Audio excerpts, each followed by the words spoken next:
¿Qué pensaría si su lavadora un día emitiese sonidos armónicos? ¿Lo ven posible? Pues esto es lo que ha conseguido el grupo catalán Cabo San Roque. Una vieja lavadora, un conjunto de cadenas y engranajes, convierten una tradicional colada en un original concierto.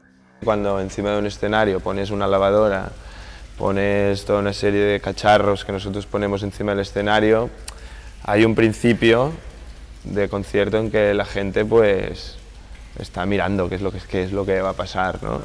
Imagen colorida y sonidos repetitivos que varían en función del tejido lavado. Nosotros durante el concierto lo que vamos haciendo es nos vamos quitando prendas y las vamos poniendo a lavar y cada vez suena una canción distinta. Hay algún truquito por ahí, pero los magos tampoco explican los trucos, ¿no? La singularidad y el talento de 5 músicos transforman un centrifugado en melodía.